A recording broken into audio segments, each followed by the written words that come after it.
is up, weather enthusiasts? I'm your host, Pat's Path Predictor. Let's get right into the weather. Alright, so here's the situation we have for you, ladies and gentlemen. The last little tropical system is dying off, and now winter weather season has started. So we're going to go ahead and talk a little bit about that today, give my forecast and what we could potentially be seeing going forward, as well as some future plans at the very end of this video right here. So we're going to go ahead and talk a little bit about the climate stuff, like the overall climate and what we could typically expect, and then we're going to break it down through region so we can give you a more thorough outlook as to what you could expect. Could you expect more snow, more rain, less rain, potentially severe weather, that kind of stuff from a climatological perspective. And then we're going to go ahead and kind of go for the short-term forecast and see what's going to be happening in the next couple of weeks. So with that being said, let's go ahead and talk about the climatology of it first. Here's the situation that we have right now. Currently, we are in a negative neutral phase of the ENSO region right now. If we go ahead and show you the ocean analysis of the El Nino and La Nina right here, the surface temperature anomalies have been dropping steadily. For regions 1 and 2, they have started to increase quite a bit. They've been oscillating a little bit further up as of recently. We're now, as of this latest span right here, at negative 0.471. What that typically means, and what you need to look for, is a magic number. It should be negative 0.5. That's when El Nino or La Nina typically starts, if it gets below or above that index respectively. So if it's positive 0.6, you are technically in an El Nino. If it's negative 0.8, you are in a La Nina. If it's around, I'd say, 0.3 or negative 0.2, then you're kind of in the neutral region. But how much up or down it in that neutral region is also pretty important as well, because as right now we are in a negative neutral phase, and we have been that way since throughout this much of hurricane season. Regions 3 and 4, we're below that threshold negative and have negative 5 right there, but we are still above that in regions 1 and 2, which is why they have not called it a La Nina yet. We are expecting a weak La Nina this winter. At this current point, as of the latest ENSO forecast right here, we are expecting generally a weak La Nina for the next few months or so, going into January, February, March, and then starting around February, March, or April, it'll move towards a more neutral phase, and it'll get to remain that way throughout much of the year for 2025. So what does that exactly entail in terms of winter weather? Well, it depends on what happens in your local regions. If you are, say, in the Midwest, you could see more snow. Northeast, especially along the coast, you could see less snow. It's kind of that kind of stuff, and we will dive more into it later in this video, but I wanted to give some context first as to, okay, this stuff is going on, how is this exactly going to pan out? And if we go ahead and show you some other things that I've been paying attention to, such as the CFS model right here, using that to kind of give you an indicator of what we could see.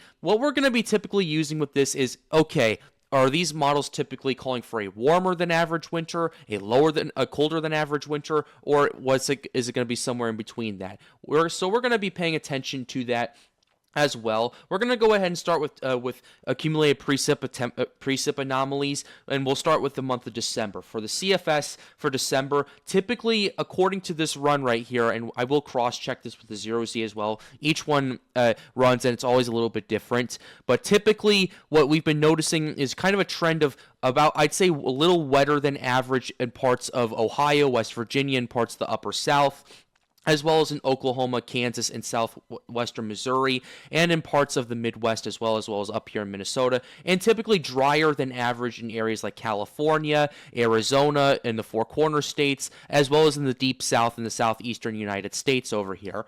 Moving on to January, that we see a lot more of these weather anomalies, especially in the upper Midwest, in parts of the Ohio River Valley, as well as parts of the South right here. That's typically when severe weather season really starts to ramp up, as well as in the mountain regions right here, which we will get to in a little bit as to how that translates. And then for February, you're seeing a much more moist than average of a month for according to CFS across a lot of the eastern United States, where you have Wisconsin, Michigan, Pennsylvania, as well as especially in the Ohio and Mississippi River Valley. You're seeing a lot wetter of a month than average. And typically what that translates to is if you're in the South, you're going to need to watch out for some more severe weather. If you're in the Midwest, it's going to be kind of dependent on what the temperature is going to be looking like, and we will get to that right now. What's the temperature anomalies?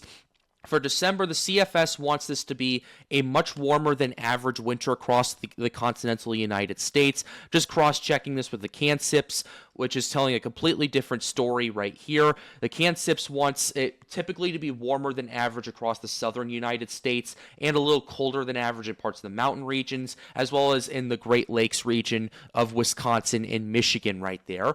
So ultimately, it's kind of a scenario where we're going to have to throw these models in the aggregate typically, and I do think at least initially it will be a warmer than average winter, but we're going to have to watch and see what happens, because I believe the hots are going to get hotter and the colds are going to get colder according to the CanSIPs, especially for January in parts of the northern United States, and it continues to get warmer than average in the southern United States, which leaves a little bit of a battleground zone for a lot of areas in the Midwest, in the Northeast over here, that we're going to have to pay attention to as well. If we'll show you the CFS, it's showing a similar trend to that as well. The colds get colder and the warms get warmer. And then for February, it continues to enhance that, although we do start to see a bit of weakening of the polar front over here in the continental United States, although it really enhances according to the CFS up here in Canada. Now going to show you the CanSIPs as well, similar situation as to that right here. And just to show March as well,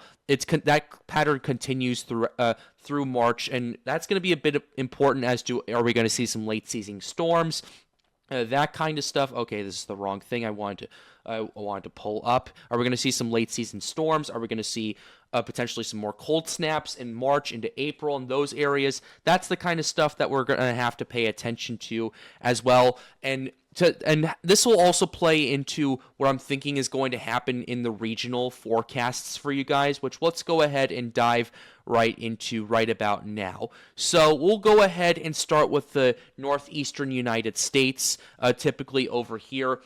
Right here, and we're going to use satellite imagery kind of as a little bit of a backdrop right here. So I will be showing models as appropriate, but this will be kind of like B-roll footage just so I can talk and kind of give you a general idea of what we're looking at. So we'll go ahead and start with the northeastern United States, encompassing all the way from Maine down to Pennsylvania, Maryland, Delaware. You could put that in there as well. What we're going to be noticing with this is we're going to be seeing more of a La Nina year. And what that means for especially areas in the Northeast, as I kind of alluded to earlier, is in areas is what typically happens is you have your nor'easters, your classic nor'easters start to organize and develop in the Atlantic Ocean, and then they start to move towards the northeastern United States. And basically what ends up happening is cause a lot of wind, a lot of snow, a lot of rain in some of the areas as well. What we're going to be noticing this year in terms of a climatological perspective is those snow areas are going to move further up to the north climatologically than it would for a neutral phase, whereas in El Nino, the climatological phase would have these nor'easters move further to the south. So what that typically means is that rain-snow line that is so hard to predict in areas like Washington, D.C., Philadelphia, New York City, it's going to be, climatologically speaking, a little bit further to the north than what you would typically expect. So let's say you're in Hagerstown, and this rain-snow line is about near around, I'd say, Montgomery County, Maryland. That rain-snow line moves closer up to Hagerstown in comparison in a La Nina region. Or if you're in Philadelphia, let's say you're in Bucks County, if you're in southern Bucks County, where the rain-snow line typically is in your favor in a neutral phase, or even an El Nino phase as well. That rain-snow line could push up, I'd say, even a 20-mile change will ultimately result in pretty much the difference between 12 inches of snow and 1 inch of snow. So what that means is, climatologically speaking, let's say in a La Nina year, and where that line is typically in southern Bucks County, it would more so be in northern Bucks County, or I believe, or the county north of that. So that's going to be very important as to snowfall totals for the Philly area, especially, even into New Jersey as well. And in New York City, if the rain snow line is in the Bronx, it's going to move out of into Westchester County. That's kind of how the climatological setup is going to be. Boston is not going to necessarily be affected as much because the rain snow line is too far to the south for it to really affect it that much, unless it's a very strong La Nina year or a very strong El Nino year. But regardless of that, the rain snow line for areas around Boston is like near the Cape right here, near the Cape over here. So that rain snow line moving a little bit further up to the north won't affect particularly the Boston area, but maybe areas in southern Massachusetts could typically see more of a mix or rain going on, whereas maybe areas around Boston, the northern Boston suburbs, see even more snow as the snowfall, particularly as it gets closer to the rain snow line, is a lot wetter and it's a lot heavier as well. So that's what you could ultimately see with that. Personally, I'm expecting still a lot of snow for areas if you're in central Pennsylvania, upstate New York, Vermont, New Hampshire, Maine. You're still going to get a lot of snow, especially in the Appalachian regions of the area, and I still believe that lake effect snow is going to be a huge indicator and a huge amount of that snowfall, especially around the Buffalo area, around the Buffalo area, in areas in upstate New York. The Erie area in Pennsylvania could see some lake effect, but that's going to be very dependent on if the wind drives in that area. So that's going to be more of a what if scenario. But regardless, I do think you're still going to see a lot of snow if you're in upstate New York, if you are north of the Philly suburbs in Pennsylvania, if you are north of the Washington D.C. area, those areas right there especially in the Appalachian regions and the higher elevation regions.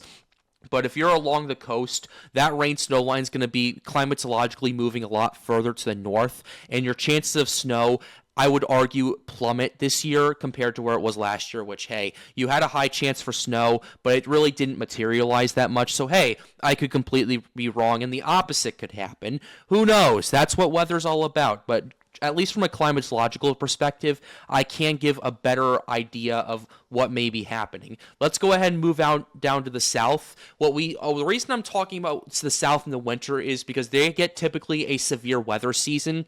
And climatologically, while severe weather is a little bit more on the iffy side, I still want to talk about it because this does pose a huge risk to areas, especially in Louisiana, Mississippi, Arkansas, Alabama, Georgia, Tennessee, and especially areas that have like mobile homes, like are generally poorer areas, those kinds of areas. So that's why I'm bringing this up. In terms of severe weather, I don't think that much is going to change in terms of the expected severe weather. I know 2022, the winter of 2022 and 2023 was pretty brutal for you guys, especially in the late winter and early spring region, like around March, where you had those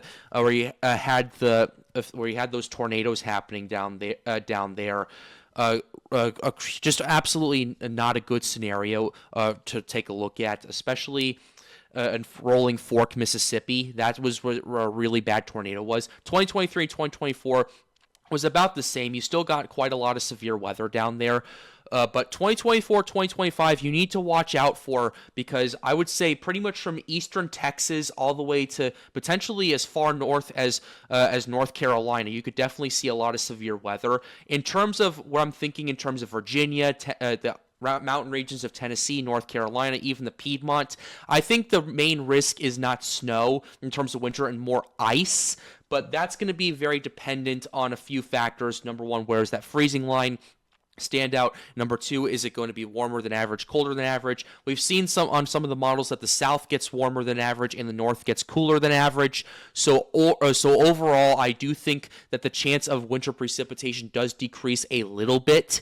but it doesn't decrease that much in comparison to it's still a risk. And especially in the Appalachian regions, I still believe that snow is absolutely going to happen in a lot of those peaks, especially around the Mount Mitchell region and in the Great Smoky Mountains in those areas. So we're going to have to pay attention to that, and we're going to have to watch the severe weather threat. But ultimately, the main threat is severe weather in the Deep South. Now, Florida is a little bit of a different story.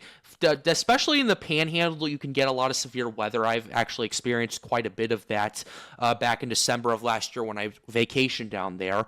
But ultimately, I would say the Florida Peninsula right here, I would say the severe weather threat does decrease a little bit, but that's really not going to be that much. You're still going to get mesoscale convection. That's going to give you a lot of rain in those areas, so I'm not particularly too concerned about Florida's climate and changing or anything like that.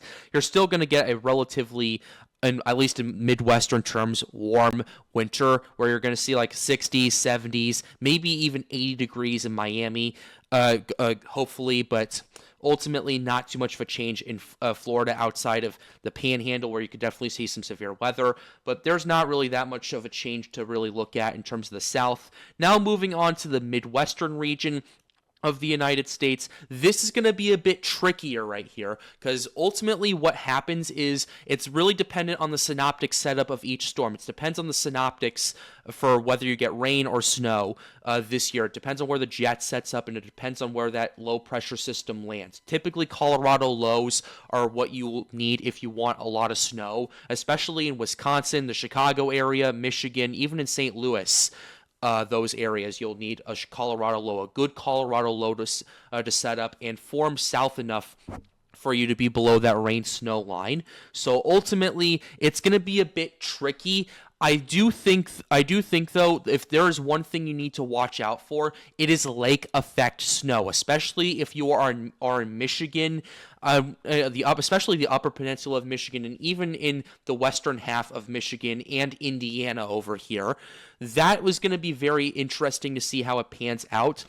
And I do think lake effect snow, considering how warm the temperatures on Lake Michigan are, that's going to be very key.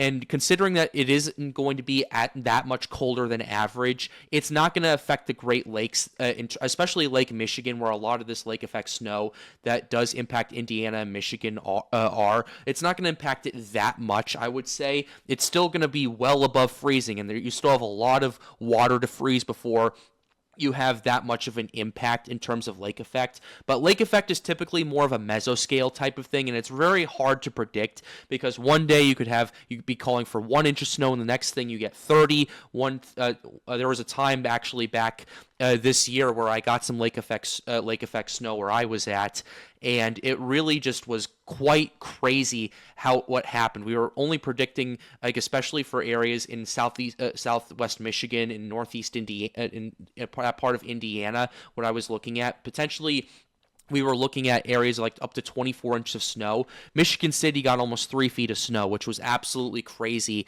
and absolutely insane in how that panned out. But regardless of that, rambling aside, typically, it depends on the setup, but I do think areas in the Chicago area could get some snow, especially I would say starting in late December. I will want to make this perfectly clear. In this part of the region, I think the winter is going to start off relatively slow. I would say late November, early December, you're not going to get that much, with the exception of maybe one snowstorm in Wisconsin, and the northern parts of the Chicago area, Michigan, Ohio. Those areas right there. But I would say late December, January, and especially February is when things are going to ramp up, and that's where your major snowfall starts to really pile up. I would say starting in January is when you're going to start seeing major snowfall and major snowstorms going on. That's typically the climatological average. But in terms of the La Nina is going to do, the La Nina climatologically does give more snow than average for especially a lot of the Midwestern regions outside of Lake Michigan and Lake Superior, Lake Huron, those areas right there.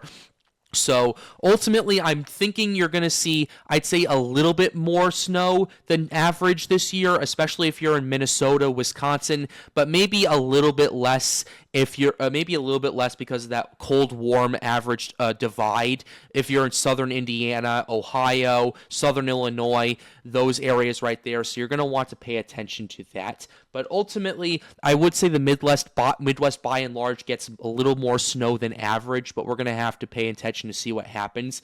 Same thing with the Great Plains. I'm going to make this very quickly. The Great Plains, I do think in areas like in the Dakotas, Montana, Wyoming, Nebraska, you guys are going to be seeing a lot of snow, similar to what you guys typically get, and you're going to be seeing a lot of freezes as well as those colds start to come down and potentially and freeze the ground for you guys. So we're going to have to pay attention to that. But by and large, you're definitely going to still see your classic huge winter storms, your classic blizzards, especially in the Dakotas and in Minnesota over here. Down in Kansas is a little bit more iffy. You're in the northern parts of Kansas, yeah, you're definitely going to see quite a lot of snow.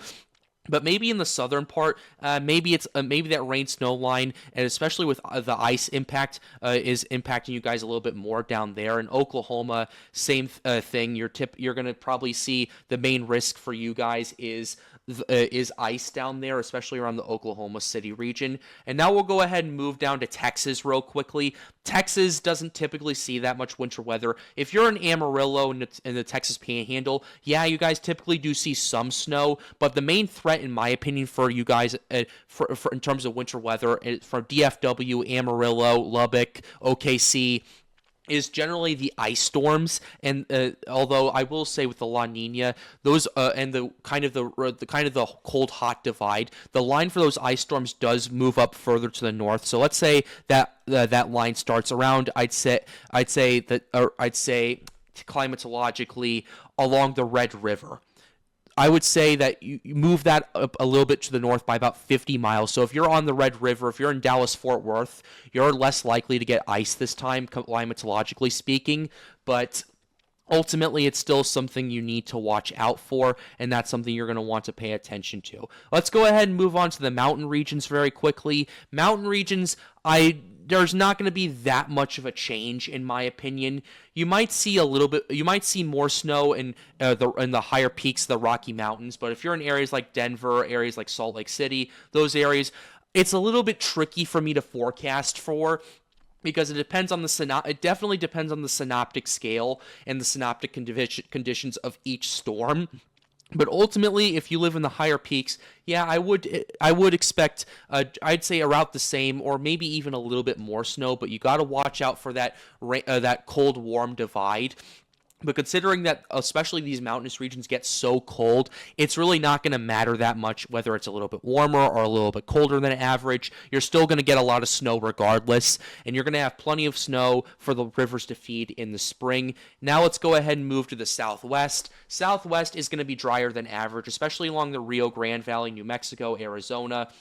Right here, you're going to see a drier than average winter. Not that's wet or anything like that. It's already pretty dry. But La Nina typically climatologically causes a little bit more of a drier than average area for the Southwest and in Southern California, which we will get to in a little bit. But ultimately, well, you're going to have to pay attention to that. You're going to have to watch and see how this whole situation pans out. But ultimately not that much of a change compared to what we saw last year. Let's go ahead and move on to California real quickly. Hey, David, shout out to you, buddy.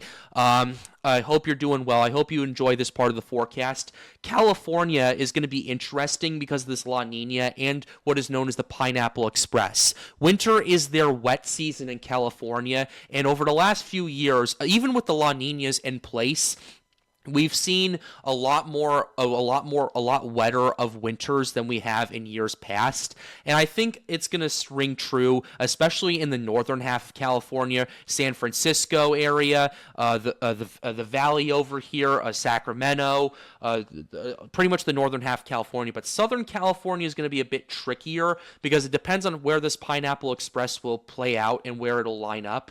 I'm generally thinking areas around Los Angeles, San Diego, is a little bit drier than average and definitely drier than it was last year and 2 years ago. But I would watch out in case something does happen and in case the Pineapple Express decides to pull a fast one real quickly and then starts to head down there. But regardless of that, it's definitely an interesting situation what we're dealing with right here. You're still going to get a lot of rain this season in the Cascade Mountains. You're going to get a lot of snow if you're up there. That's their very big snow season, the Cascades, and you're going to have a lot of these snow reservoirs melt in the spring and really keep the water reservoirs relatively high compared to what we were seeing 5 years ago. Lastly, let's go ahead and move up to the Pacific Northwest real quickly. Pacific Northwest in the Cascade Mountains, especially, you're going to see more. I'm not really expecting that much of a change in snow. And even in the rural areas east of those, you're not going to see that much of a change in terms of snow and weather in those areas. But I do expect a wetter than average rainfall, wetter than average winter for Seattle, Portland, the coastal regions, partly due to the Pineapple Express moving further north. Climatologically speaking, I do expect a wetter than average. So let's say you got 5 inches of rain last winter. I know it's a very low estimate, but let's say you did. Maybe expect 20% more. That's what I'm thinking. Well, which is about 6 inches of rain. So that's what I'm kind of expecting in terms of average, and add about 20% to that. And that's what I'm typically thinking if you're in Seattle, Portland, Eugene, all these areas in Washington, Oregon, all those places right there. So we're going to have to pay very close attention to that. And lastly, we're going to go ahead and show you the CFS climate model just to kind of show you what we're looking at right here. CFS climate model has been pretty interesting. You're seeing a lot, the jet get a lot more active. Let's go ahead and show you the wind speed at 500. You're seeing the jet get a lot more active starting in late November and early December, especially as you start seeing low pressure systems start to really organize and develop. You're seeing those ridges and those troughs really ramp up, especially the trough parts really ramp down into the Midwest, and those areas you see it again and again and again right there. And typically you see the jet get a lot more active starting around this time right here. But ultimately, what you do notice with this is winter is coming, and you're seeing a lot more low pressure systems form in Colorado, forming in the Rockies, and those areas, and really impacting a lot of areas of the eastern United States. And you're also starting to see the Pineapple Express start to ramp up in California, Oregon, Washington as well. So you're going to have to watch that as well. Also, we're also taking a look at the 850 millibar temperatures as well. That kind of gives you an idea of what we're looking at in terms of temps. You do start to see these temperatures really start to come down into the continental United States and really start to cool down, especially in the Midwest, December 9th through December 15th or so. And then you see another cold snap close to Christmas. So we're going to have to watch and see what happens. And lastly, let's go ahead and show you the short-term forecast real quickly in terms of what we're seeing with the precip. Real quickly, let's go ahead and show you the winter forecast right here. Winter forecast starts off relatively slow. You're seeing these low pressure systems organizing and developing, but then you start to see some more snowstorms, potentially a snowstorm on next weekend in the Chicago region as well as in Michigan right there. Then you see another low pressure system really organize and develop. Around Thanksgiving is when Wisconsin, Michigan, especially the Upper Peninsula, starts to see more snow, and then you have another system start to organize and potentially impact the Chicago area as well as Ohio, Pennsylvania. Keep in mind, this is 300 plus hours out by the time we talk about these last few scenarios, so nothing is set in stone. Take these with a massive, massive grain of salt. Right here, I would strongly advise you do that. And I'm not going to go out and claim I'm an expert or anything like that. I'm not. I'm just someone who's forecasting real quickly the winter outlook from a climatological perspective while showing you what we're looking at in the short term. So ultimately, that's what we have for our winter forecast. Real quickly, I hope you enjoyed it. I do want to take this last minute or so to discuss a few changes that we're going to be making with Pat's Path Predictor for the next few months. Number one, documentaries are going to start coming out on a regular basis. We're going to be producing our hurricane documentary starting, I'd say, around next week or so, and those should be coming out in late November or early December. Those will be coming out pretty soon. I'm going to have to talk to Daniel about getting the thumbnails ready for them. Those are the first a few documentaries we're going to make, and then we're going to pivot to more winter weather stuff and all that, as well as severe weather stuff, especially in areas in the deep south, since that really impacts a lot of areas down there. So that's the first change we're going to make. The second change, we are pivoting to winter weather content. Tropics are over, ladies and gentlemen. The last hurrah is over. Sarah is now a tropical depression. It's weakened. I'm not covering it. I know some of you guys have requested me do that. I'm not going to talk about it unless something really starts to ramp up or models really show it ramping up. So I want to make that perfectly clear. We are pivoting to more winter weather content. So that means that it's likely that we're going to see more breaks going forward. We're not going. I know I've been taking a lot of breaks this year compared to what I did in 2022 and 2023, but ultimately we're going to have to see how this winter weather pans out, and we will continue to update you here on the Pat's Path Predictor channel as we pivot our content. With that being said, be sure to leave a like and subscribe to the channel if you are new. It helps us out, helps us get more people engaged with weather. If you want to come hang out with us at Storms United, be sure to join our Discord server. The link to that will be in the end screen. Also, shout out to Daniel as an official sponsor of the Pat's Path Predictor Patreon. If you want to come join our Patreon and support the channel more directly, it's the first link in the description down below. I have 2 tiers. It is Friend of Pat or Official Sponsor. You get certain perks for both of those. I'm going to start ramping that up. Also, hold up. One more thing. I want to say one more thing real quickly. Weather Kingdom. Shout out to you, buddy. You really kind of inspired me to do my own winter weather forecast. Go subscribe to Weather Kingdom. His link will be in the description down below. If we can get him up to 500 subscribers by the end of this year, by December 31st, I think we can do it, and it would really help him, and it would really encourage him to make more videos as he's been starting to talk more about winter weather. That's something he's really into, and we're going to have him come on the channel a lot more, and we're going to have him come on the streams a lot more to talk winter weather, so that way we can keep this going and we can keep talking about it. So with that being said, have a wonderful day, guys. Stay safe.